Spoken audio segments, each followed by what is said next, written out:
Pasi nëse evropianët sot dhe amerikanët do të jetë ndarë për vlerave morale objektive politike, siç ata janë, do të thellohet më shumë në të ardhmen, atëherë ne dim që aleanca të tilla nuk parasjasin.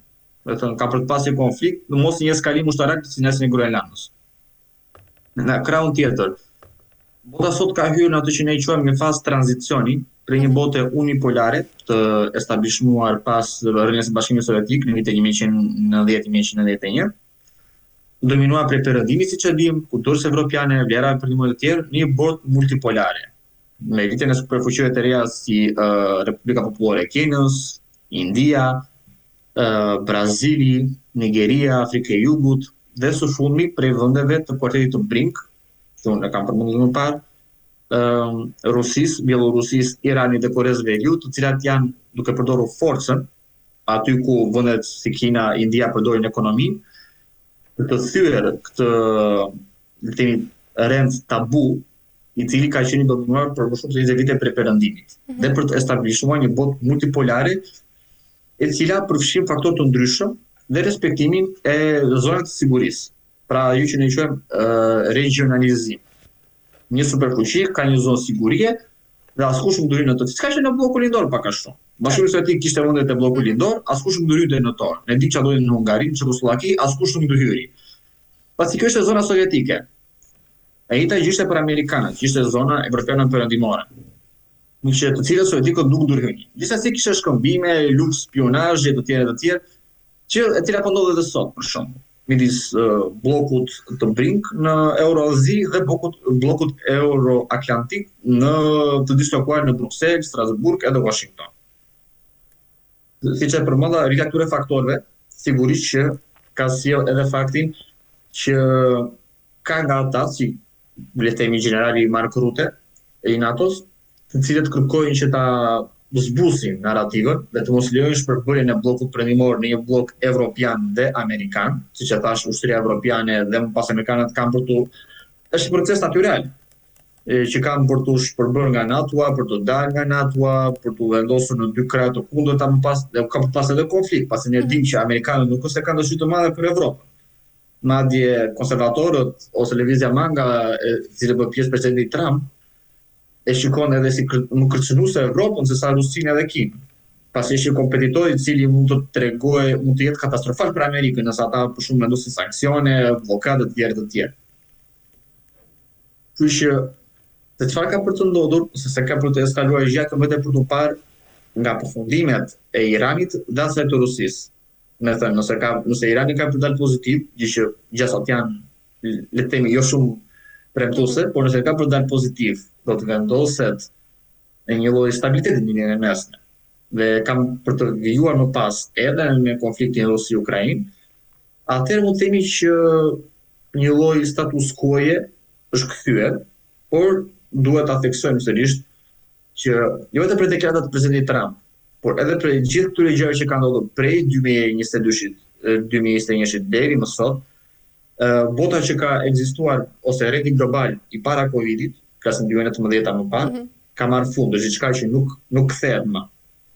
Ne sot jemi në përballje një realiteti, që shumë shkollarë amerikanë e kanë pranuar dhe sot e diskutojnë në panele të mëdha akademike, një realitet multipolar politik, një realitet i cili kërkon që vendet të adaptojnë strategjitë të tyre nacionale të sigurisë dhe një politikë shumë fleksible, pasi askush nuk e di çfarë do të sjellë ardhmja.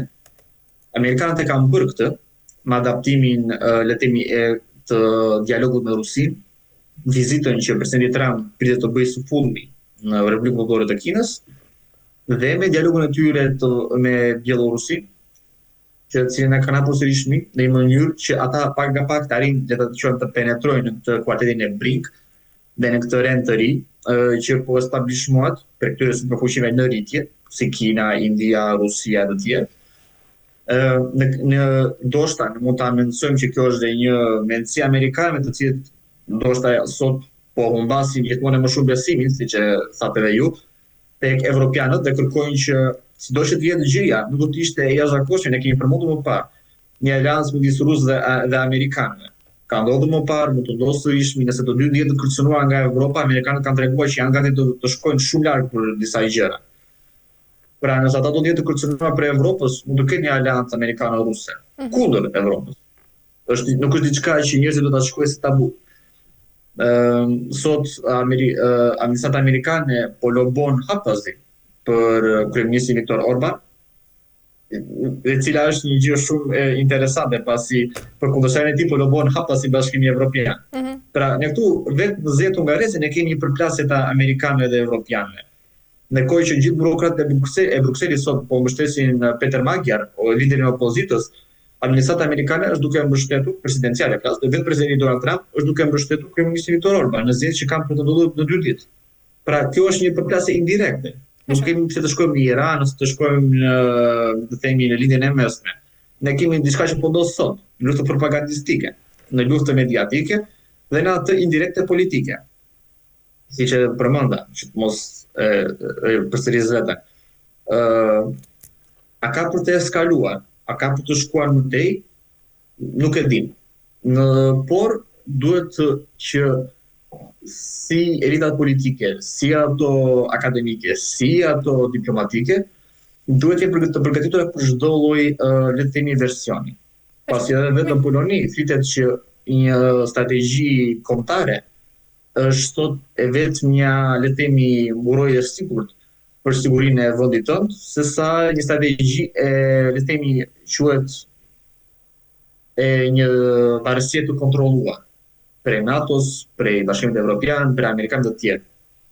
Ne nuk e dim çfarë ka për të thënë nesër presidenti amerikan. Ne nuk e dim çfarë ka për të ndërmarrë nesër presidenti amerikan.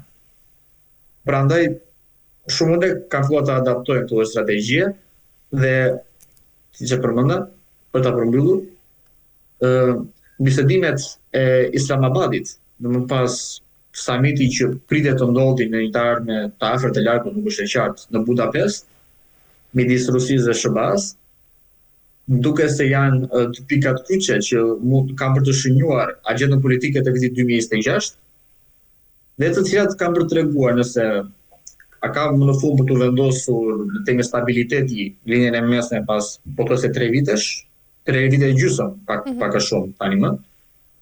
Pa futur nëse marrë të gjitha është diku te 4 vite e gjysmë, 5 e marrë gjitha së bashku, dhe nëse ka për të vendosur sërish stabilitetin edhe në kontinentin evropian, prej më shumë se 4 vitesh lufte të përgjithshme midis Rusisë dhe Ukrainës. Pra, vetë për të parë. E qartë. Mirë, Eliana, s'kemi arritur në fund, falenderoj për çdo informacion. Ishte kënaqësi. Faleminderit. Mirë, shikues nderuar, kemi arritur në fund të këtij programi dhe për ditën e sotme, bashkë do të shihemi sërish nesër, deri atëherë mirupafshim.